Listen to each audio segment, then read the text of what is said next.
On today's episode. But it felt like I was a cartoon character falling off a cliff, and I'm just trying to grab anything I can reach to catch me. And the one thing that I could grab out and reach was my baptism.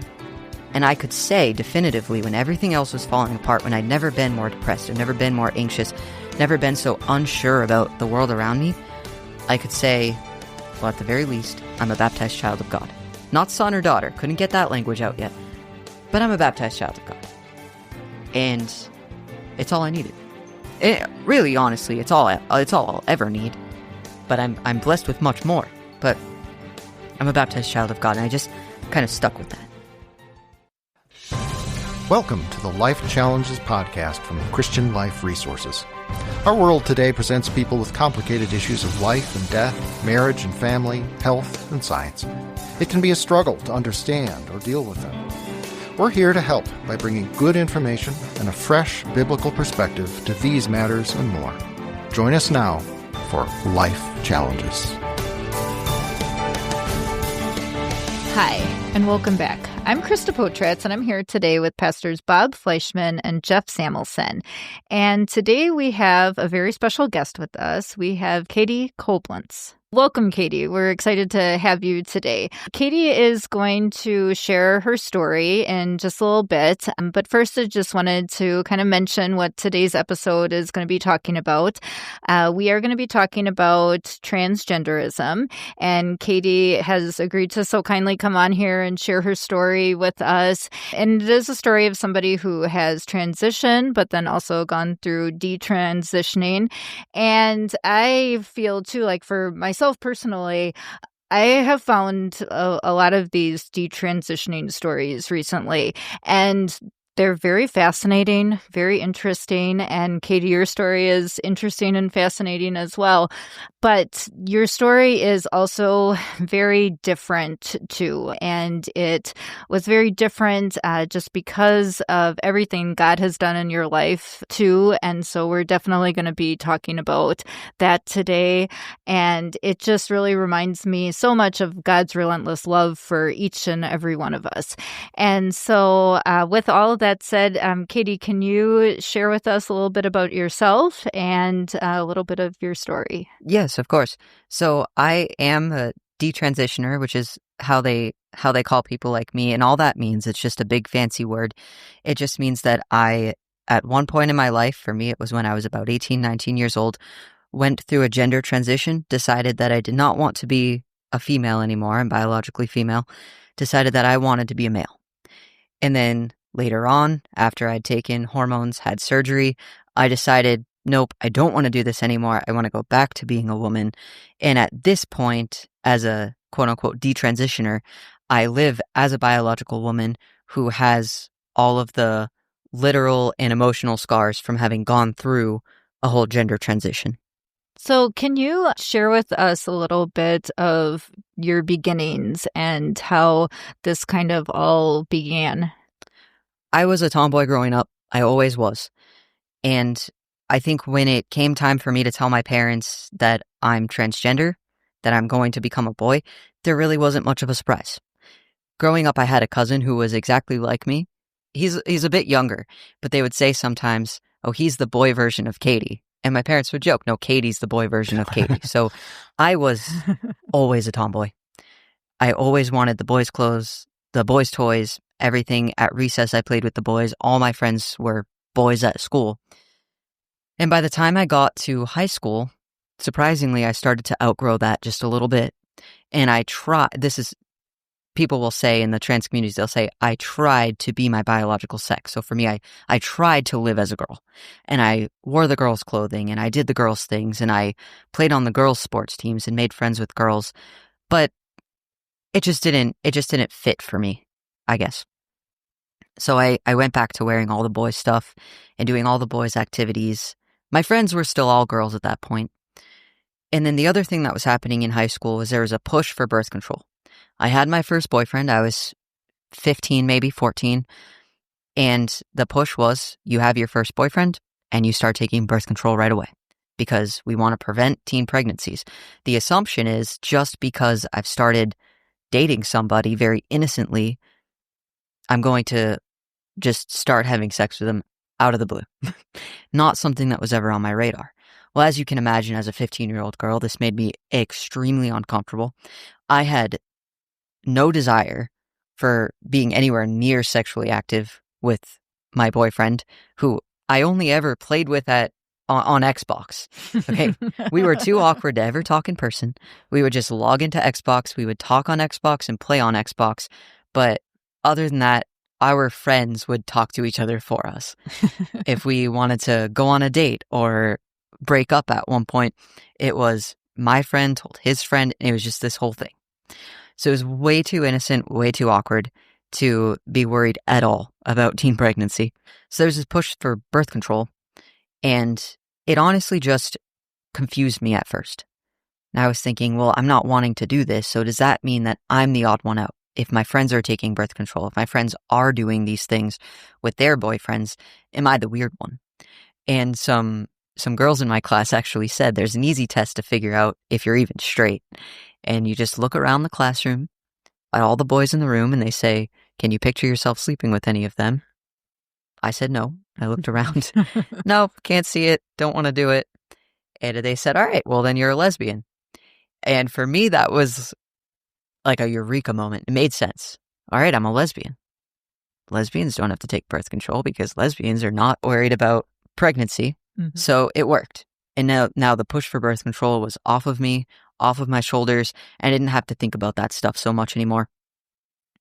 But I started dating girls, and I didn't want to hold their hands, didn't want to kiss them, honestly just didn't want to look gay, just wanted to be normal, but without having to worry about this push to be sexually active or sexually promiscuous in any way. While I was dealing with the confusion and anxiety that kind of came along with where do I fit in, I started exploring the LGBT acronym. Am I the L? Am I a lesbian? Well, no, not really. B, bisexual? Maybe. All right, girls' clothes. Maybe I'll cut my hair again. I did that. Or the girls' clothes. Cut my hair. Bisexual doesn't fit. I've been told now I'm a lesbian. And I think that's right because I'm still not interested in having sex with the boys in my class. But I also don't want to do anything with the girls. So maybe I'm asexual, which just means no sexual preference. So you see, when I got confused, I'm exploring my identity only in terms of the LGBT acronym. Right. At no point did I think, maybe I'm just normal. Maybe this is just what 16 and 17-year-old girls should feel, that they don't want to have sex yet.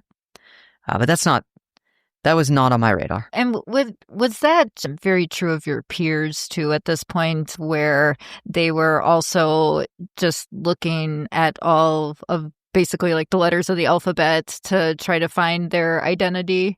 Oh, absolutely. Okay. Absolutely. Out of my entire friend group, by the time we graduated high school, maybe two or three of them were still identifying as straight. I've not kept in touch, so I don't know how many have, gone back to just being normal and decided, all right, I'm straight again. This was just a phase I went through.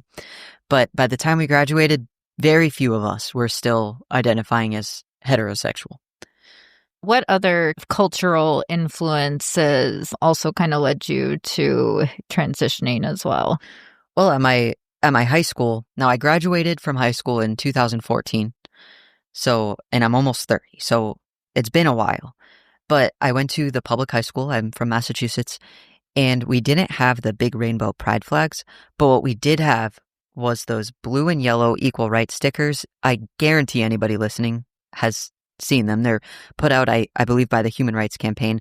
Nice, pretty navy blue square with two yellow parallel lines in them. Just looks like an equal sign. And it just means marriage equality, basically, is what they're going for. And all that means is they support gay marriage. And when you would see that in a teacher's classroom, outside of a teacher's classroom, you knew that that was a safe place to kind of explore that alphabet community. And we had teachers who were in gay marriages, if we call them gay marriages. They were married to each other, quote unquote married. So I was exposed to all of this at my public school. But it wasn't from school that I got the idea that maybe I'm transgender. That was YouTube, social media. I went down these rabbit holes of I'm supposed to be a lesbian. I don't feel like one.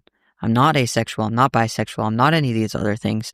I'm supposed to be a lesbian, but I still have all of this anxiety, a little bit of depression, because I just can't figure out where I fit. And that is when I found the transgender community. And it was through the online communities and the YouTube videos, the transgender influencers, is what they call themselves, talking about transitioning and how great it is for them. That's how I decided, now I'm going to go down the path of being transgender. Where'd your folks land in all this, your mom and dad? My parents were the last ones to find out. Usually parents are, if their kid thinks that they're all these different identities. When I was identifying as a lesbian, I think 2 years into it, my mom actually had to confront me and ask me if that's how I'm identifying. And I said, oh yeah, it is. Been like that for a while. All right. And she was just in the dark. So was my dad. Because I don't know what it is when you're exploring your sexuality or your gender, if you can even explore those things really, you just leave your parents out of it. And when I went to the gender clinic said the same thing to my parents. Usually, parents are the last ones to find out. So until I absolutely had to tell them anything, I didn't say a word. So what it looked like when I was becoming transgender and watching all these YouTube videos, at this point, it's my freshman year of college. They have no idea what I'm watching on YouTube, and they don't really care. It's never been a problem. I've never been addicted to social media, so they're just thinking, all right, yeah, sure, watch YouTube, whatever. And I'm watching all of these other 19, 20, 21 maybe year-old girls who are talking about how they were a lesbian and they were depressed and anxious and they started taking testosterone, or they had top surgery, which is a double mastectomy, and they felt not dysphoria or discomfort in their biological sex, in their true identity, but euphoria, an overwhelming positive feeling about their the identity that they've put on themselves, not their true one. So I thought, well, I want that euphoria. And so I sought that out. I thought, well, if these girls are going through it, I think I have gender dysphoria and I think I'm transgender. So I'm going to go to the gender clinic and get this sorted out. And that's exactly what I did. I think I had my last appointment with my pediatrician before I was going to move on to a grown-up doctor. And I asked for the referral for the gender clinic. She gave it to me, no problem. And at the gender clinic, they said I have textbook gender dysphoria, which, how did they come to that conclusion? They just asked me a bunch of questions about my childhood, about being a tomboy. And they said, this is what you have. And they slapped that label on it. And that was all I needed to get in the door of transgenderism. And had you already pretty much self-diagnosed yourself with gender dysphoria? Were you kind of just going to the clinic to just get what you wanted? Absolutely. Okay. And I didn't have a therapist. And this is actually really important. I thought I needed a therapist because the only thing I had done at this point is self-diagnose from YouTube influencers. That's all I'd done. And I thought, surely they'll make me get a therapist. I'll have to go through this 6 months of counseling that's supposed to be required. And I won't have the diagnosis for another 6 months. And then who knows how long it'll take to get on hormones. That's not at all how it happened. I went to the clinic and textbook gender dysphoria. Their in-office clinician diagnosed me same day. And I had the hormones. Either my first or second appointment. I don't remember.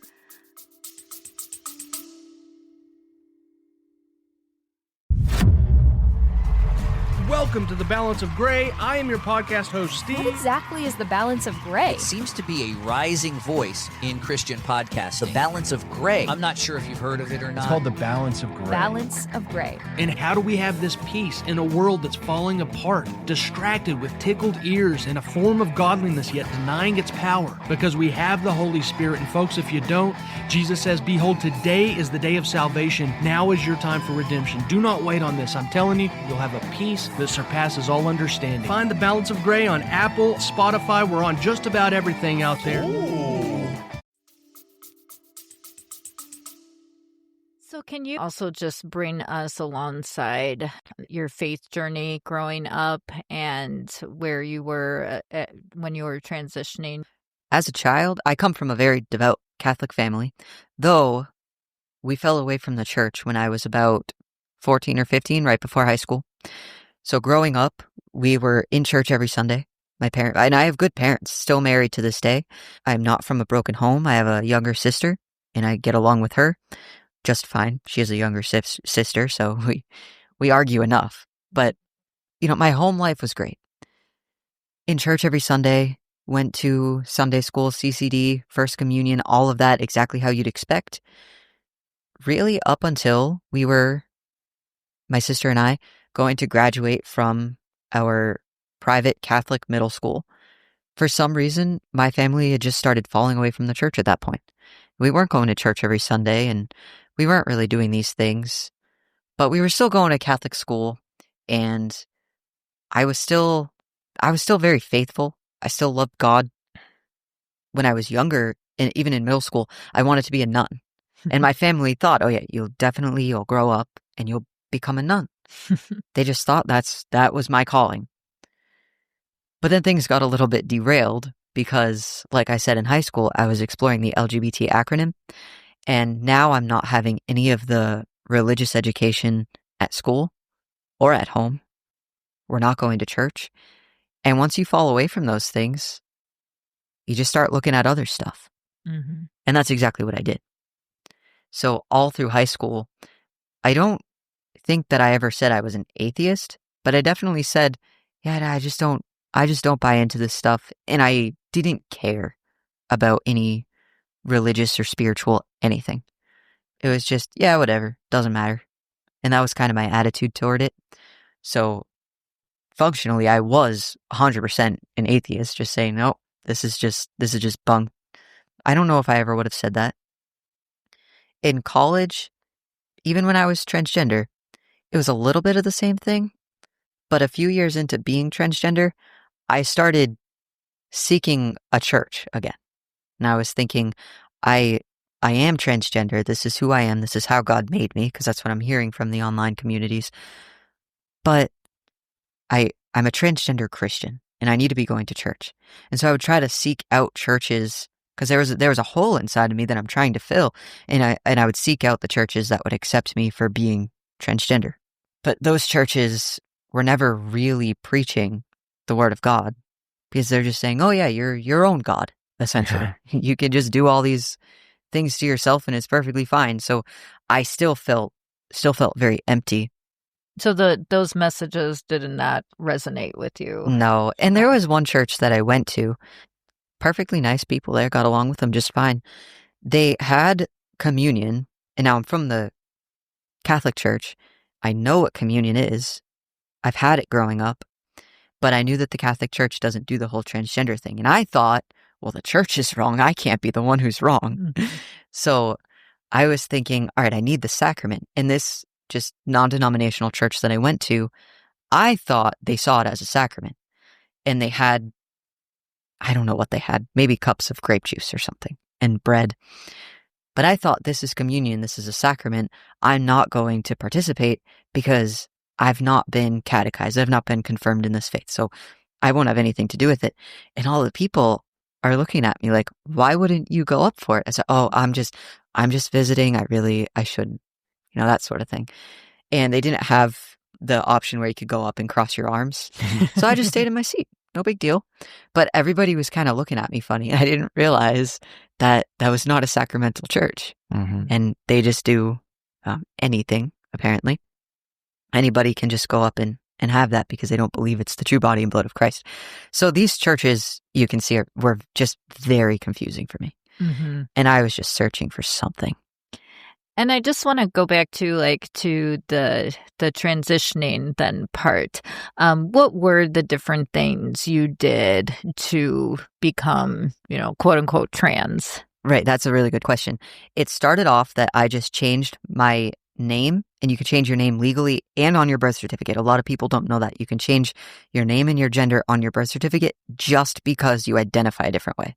You don't have to have anything else. Or in Massachusetts, you don't even have to have a doctor's note to change your gender on the birth certificate anymore. It used to be, when I was transitioning, I had to show a doctor's note. Now you don't need to. You just change it.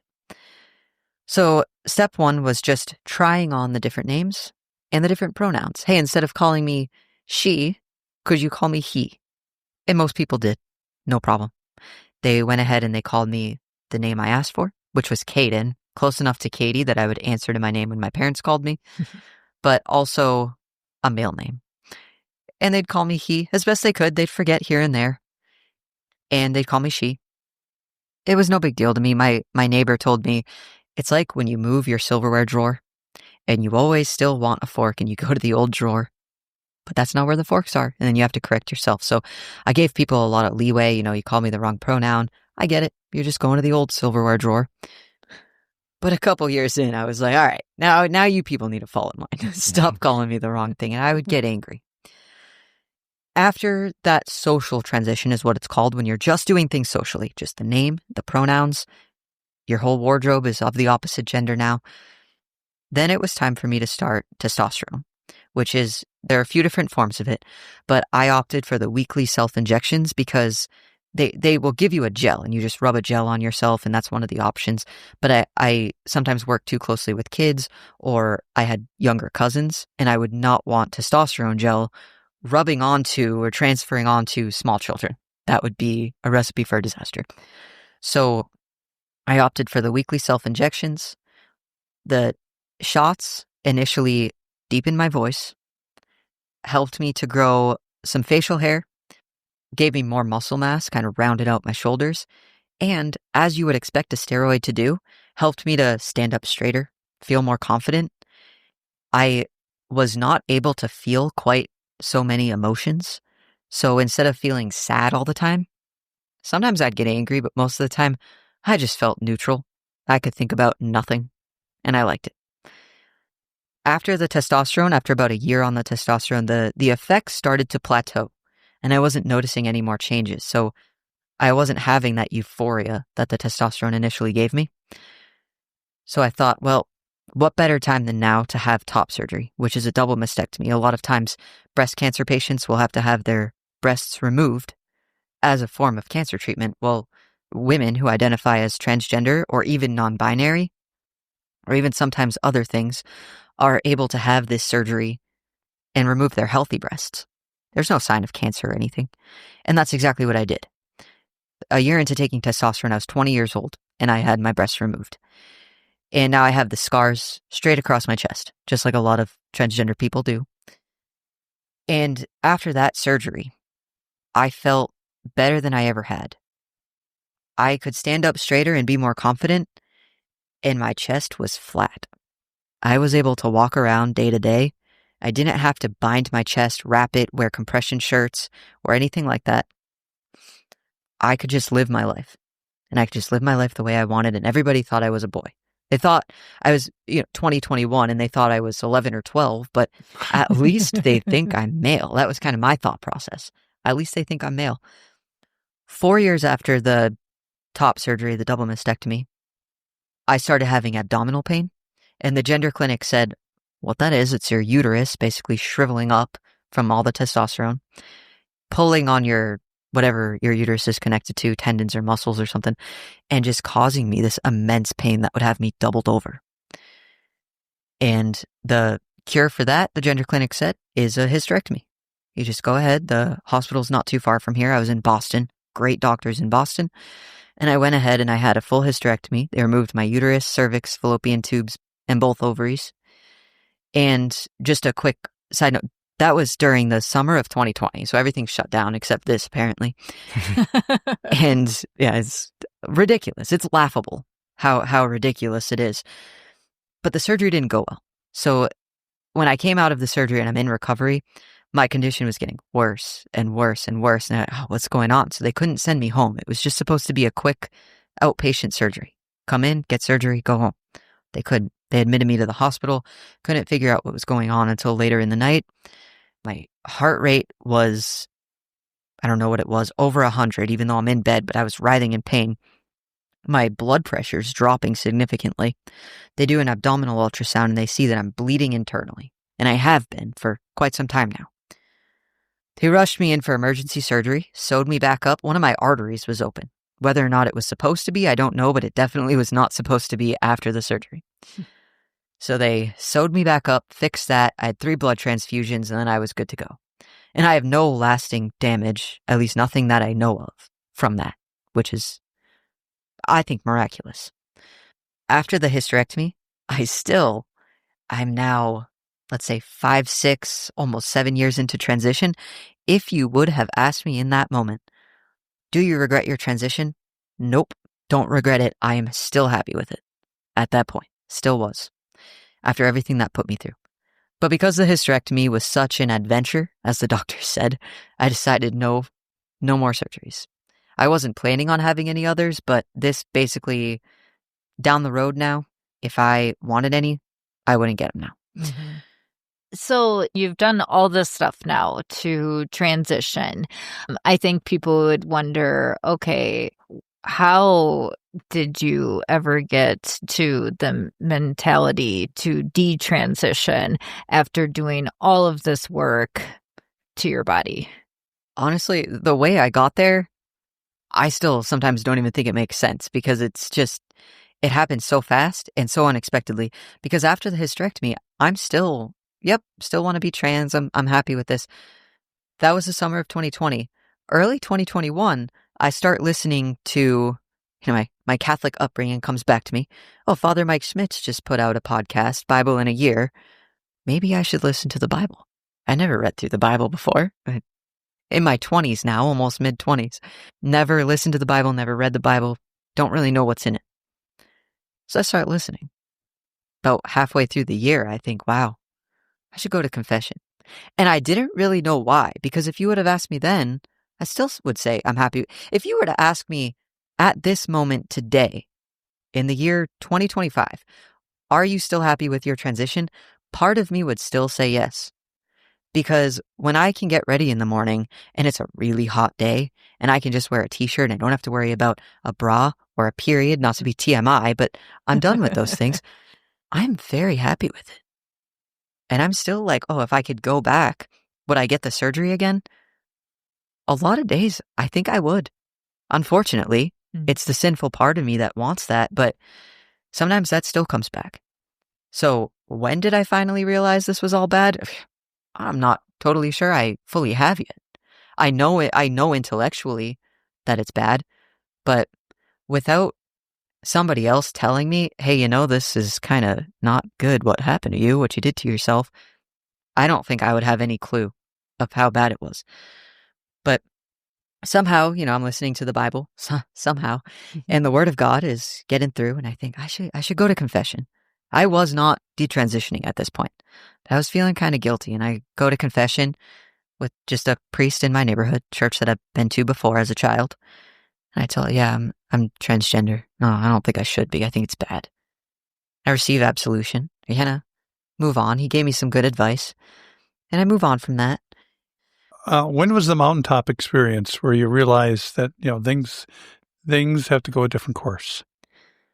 So while I'm listening to the Bible in a Year the first time through, I listened to it a couple of times, I had just had the hysterectomy, or maybe it was a year after the hysterectomy, and everything's going fine, and I'm not regretting a single thing. And there was one day in particular, I was going to work the night shift. And so I needed a haircut because I had a men's haircut. So every few weeks I'd need to get it trimmed.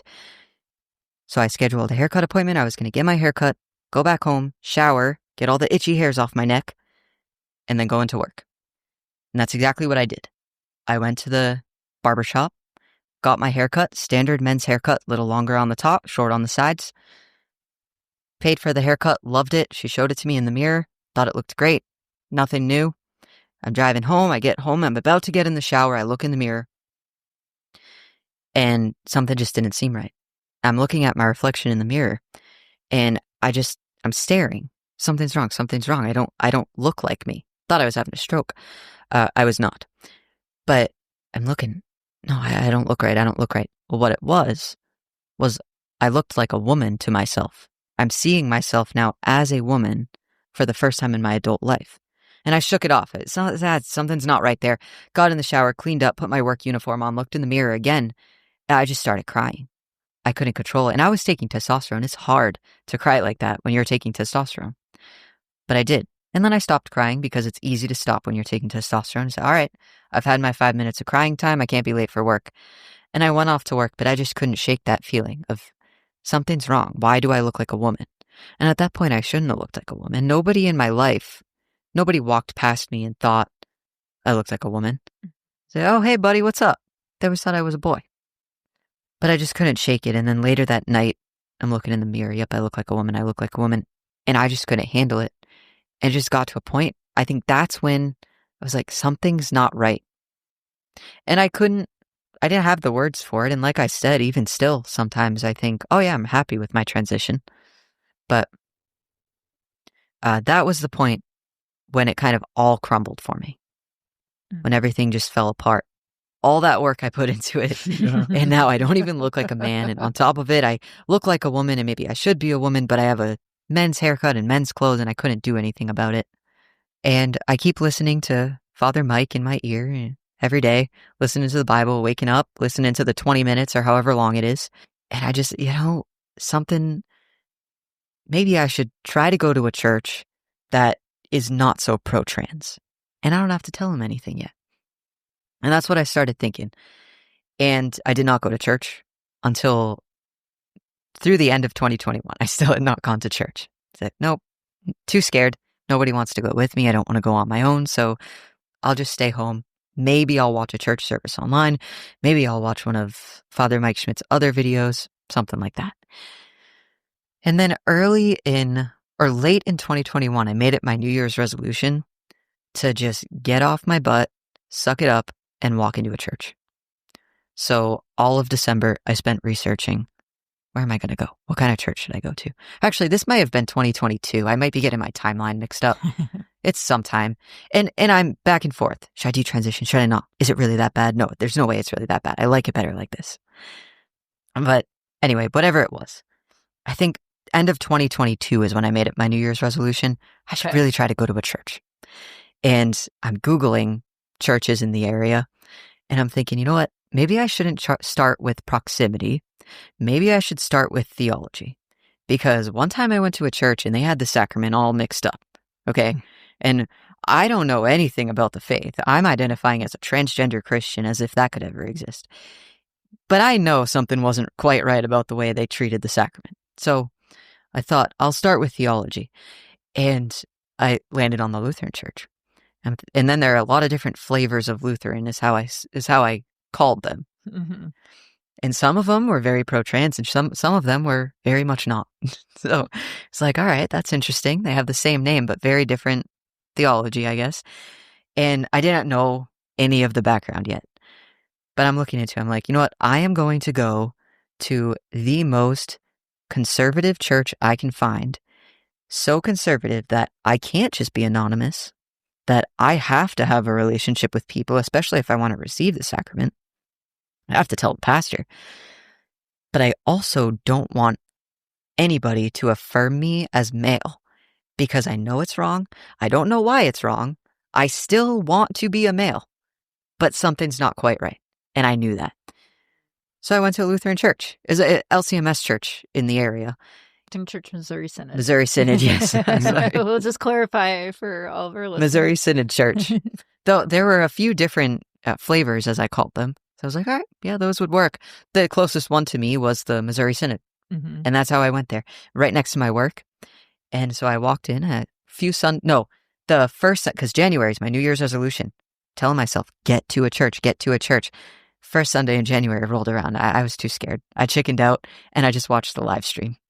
And I actually think I did that the second week of January too. And then I just thought, for lack of a better term, I just need to man up and walk into church. And that's what I did. So the next time I went to the church and I just went, I sat in the back and I left. The pastor saw me. I was in the handshake line. Hi, pastor. See you later. And I still looked like a boy. Short hair, men's clothing, all of that. And the pastor had no idea that I was anything other. And then I went the next Sunday and the next Sunday. And on the third or fourth Sunday, I said, hey, pastor, I'd like to make an appointment with you. Could we meet in your office? So yeah, I'd love to. So he had it down as he would meet with this young gentleman who's come to church just a few times. I went to his office for the appointment that first time. And hour and a half goes by and we're talking about all things small catechism, talking about baptism. I told him, I'm not joining this church if you tell me I need to be rebaptized. He said, there's no such thing as rebaptism. Yeah. Okay, good, because my baptism's valid. Only thing I have right now, okay? I'll tell you that much. And then we get to the end. He goes, anything else you want to tell me? I said, oh, yeah, there's one more thing. just a little thing. Just one thing after this hour and a half. I'm biologically female and I'm transgender and I don't think I want to be. Something along those lines. He'll tell the story accurately because I think it shocked him so much. He's like, okay, let's make another appointment. Sure enough, I came back and we're going through the catechism together. We're talking about, especially with baptism, this is something that when I'm listening to the Father Mike Schmitz podcast, I didn't have the words to describe yet. But as I'm deciding, do I detransition? Do I not? What am I going to do? Not realizing that this was wrong, not realizing for a while, listening to the Father Mike Schmitz podcast, I'm thinking I have nothing. It felt like my whole world was falling apart. I know something's wrong. I don't have the words to say what it is. I have no idea what to do with my life, what to do, just what's my next step? Am I going to keep wearing the men's clothing? My feelings I knew were wrong and I was not in line with reality, but there's a huge step between knowing intellectually and actually believing it and doing something about it. So like, I know something's wrong, but do I do something or is it okay? Kind of is where I was. And the illustration that I like the best, that it's just how I picture it automatically in my head. I don't know if it works for everybody, but it felt like I was a cartoon character falling off a cliff and I'm just trying to grab anything I can reach to catch me. And the one thing that I could grab out and reach was my baptism. And I could say definitively when everything else was falling apart, when I'd never been more depressed, I've never been more anxious, never been so unsure about the world around me, I could say, well, at the very least, I'm a baptized child of God. Not son or daughter. Couldn't get that language out yet. But I'm a baptized child of God. And it's all I needed. Really, honestly, it's all I'll ever need. But I'm blessed with much more. But I'm a baptized child of God. And I just kind of stuck with that. Mm-hmm. And that's what stayed with me is I have my baptism. That's why it was a criteria. When I went to the church, I said, I'm not joining your church if you're going to rebaptize me. Yeah. Because I knew my first baptism was valid. I think that is really an amazing part of your story. It's not fate or coincidence. It's definitely God that you ended up at a church that said, yeah, your baptism is important. Probably the reason you're here type of thing too. So, yeah. Yes. So I officially joined the Lutheran Church, Missouri Synod, in the summer of 2023. So I've been a Lutheran for about 2 years. And now I'm married to a Lutheran seminarian. So it's like I'm in all these Lutheran circles now. Yeah. Yeah, I think that too is a part of your story that what I tell people, like, oh yeah, we're gonna have this girl on the podcast and she, transitioned and then detransitioned and now she's married, and people are like, wait, what? Back up here. She's married? How did that happen? This concludes our part 1 episode with Katie. We had so much to talk about with her that we are going to have another episode coming out next week. And in that episode, we're going to talk to Katie about how her parents reacted to everything going on, how her church was able to connect with her, what her pastors said to her, as well as also her advice for talking to family and friends that we might have, wanting to become trans or are living this lifestyle currently. And so we'd love to have you join us for next week. In addition, also just want to remind, especially people that are local, the Christian Life Resources Conference is this Saturday at Kettle Moraine Lutheran High School. It is $50 to attend. We'd love it if you'd pre-register, but walk-ins are also welcome. And you can find more information at christianliferesources.com. We hope you can make it, and we'll see you back next time. Thanks a lot. Bye. Thank you for joining us for the Life Challenges podcast from Christian Life Resources. Please consider subscribing to this podcast, giving us a review wherever you access it, and sharing it with friends. We're here to help, so if you have questions on today's topic or other life issues, you can submit them, as well as comments or suggestions for future episodes at lifechallenges.us or email us at podcast@christianliferesources.com. You can find past episodes and other valuable information at lifechallenges.us, so please check it out. For more about our parent organization, please visit christianliferesources.com. May God give you wisdom, love, strength, and peace in Christ for every life challenge.